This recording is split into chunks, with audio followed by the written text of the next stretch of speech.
news updates on AFRICUNIA television, reaching you from our studio in the nation's commercial capital, Lagos, Nigeria. I am Deborah Ezeh. Many thanks for joining me. We begin from Nigeria. The Nigeria Railway Corporation has suspended the Lagos-Kano and Ajaokuta train services due to fear of terrorist attacks. Multiple sources in the Ministry of Transportation and the NRC confided that the train services would not resume until security along the Lagos-Kano route and the Ajaokuta train station was guaranteed. It was also learned that the NRC suspended services at the Ajaokuta station along Warri-Itakpe route between or because of the attack on some passengers by gunmen on Monday. It was gathered that the Lagos-Kano train service were suspended because of the high level of insecurity in Niger and Kaduna State. And meanwhile, the Niger State House of Assembly has ordered the suspension of the already scheduled local government council elections due to insecurity. The State's Independent Electoral Commission has scheduled party primary elections for August 20th and 27th and the local government election for November 5th, 2022. But the Speaker of the House of Assembly, Abdullahi Bawa, who gave the directive in Mina yesterday, urged the state government to instruct the state INEC to suspend the scheduled timetable and comply with the Section 20 of the Local Government Law and Section 29, Subsection 1 of the Electoral Act 2022.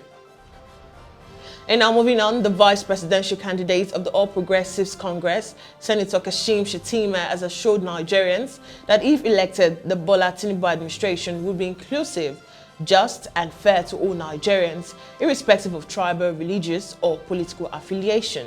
Shettima said this yesterday during the one-year memorial service for Dr. Emmanuel Abiodun, father of the governor of Ogun State, Dapo Abiodun, held at St. James Anglican Church, Iperu Remo, Ikene, local government area, Ogun State.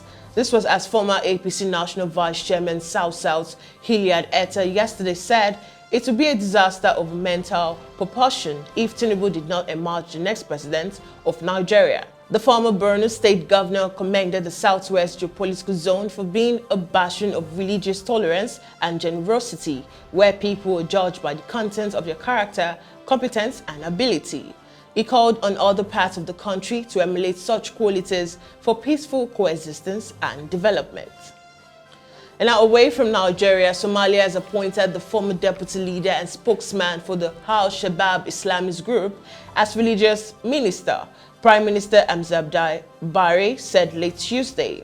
The announcement marks a sharp reversal of fortune for Mukhtar Rabal, who has spent the last 4 years under house arrest after a falling out with ex-president Mohamed Abdullahi Mohamed. Rabal, who is 53, publicly defeated the Al-Qaeda-linked militants in August 2017, with the United States government at one point offering a $5 million bounty for his capture. Tuesday's appointments include a deputy prime minister, 25 ministers, 24 state ministers, and deputy ministers in a 75-member team, with parliament due to vote on the nominees. The new government faces a host of challenges, including a looming famine and grinding Islamist insurgency. Still on the African scene, a Congolese military delegation was sent to Beni, northeastern DRC this Tuesday, 2 days after 3 people died and several were injured after UN peacekeepers opened fire on civilians in Kasindi at the border with Uganda. More than 30 people have died in protests in the last week in the North Kivu province. Participants are denouncing the failure of the UN's mission to protect people from armed groups. UN Secretary General Antonio Guterres said he was outraged by the shooting and called for an investigation of the Kasindi incident. And President Felix Tshisekedi chaired a crisis meeting as in addition to Kasindi, other deaths were reported in Goma, Butembo, Vera, and Kayabanyonga. Now up next is updates making the rounds on the foreign scene. After this break, stay with me.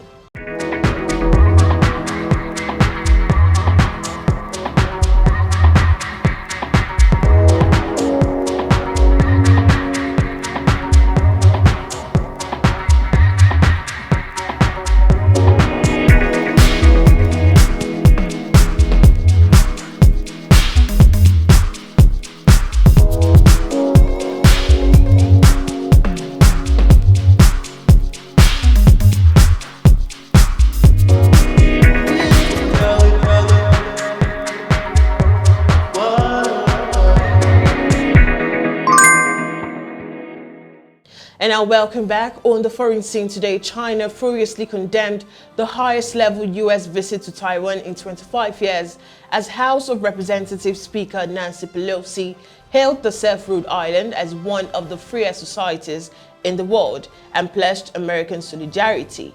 Beijing demonstrated its anger with Pelosi's presence on an island that it says is part of China with a burst of military activities in surrounding waters, summoning the U.S. ambassador in Beijing and halting several agricultural imports from Taiwan. Addressing Parliament, Pelosi said new U.S. legislation aimed at strengthening the American chip industry to compete with China offers great opportunity for U.S.-Taiwan economic cooperation.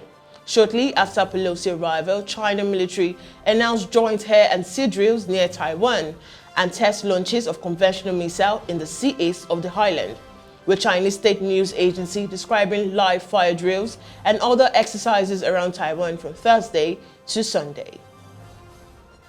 And now moving on, Bangladesh is seeking $2 billion from the World Bank and the Asian Development Bank amid efforts to bolster its foreign exchange reserves. Bangladesh's $416 billion economy has been one of the fastest growing in the world for years, but rising energy and food prices because of the Russian-Ukraine war have inflated its import bill and the current account deficit.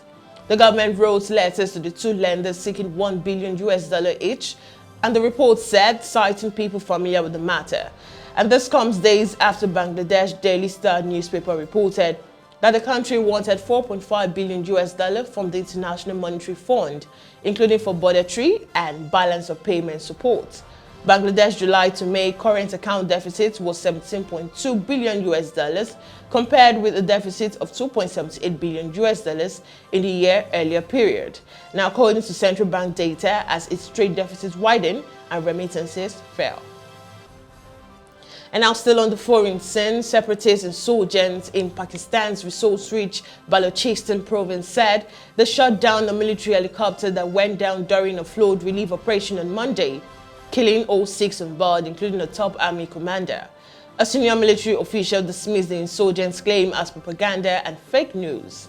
The military said the helicopter crashed during bad weather, and the Baloch Raji Haoji Sangha, an umbrella group of Baloch insurgent groups, said in a statement late on Tuesday that its fighters shot down the low-flying helicopter with an anti-aircraft weapon. The commander of the South Pakistan-based 12th Corps, Lieutenant General Safra Ali, was among those killed on the helicopter. We now head to the sports scene. Manchester United are considering alternative to Frenkie de Jong as Erik ten Hag looks to resolve his search for midfield reinforcement ahead of the new Premier League season.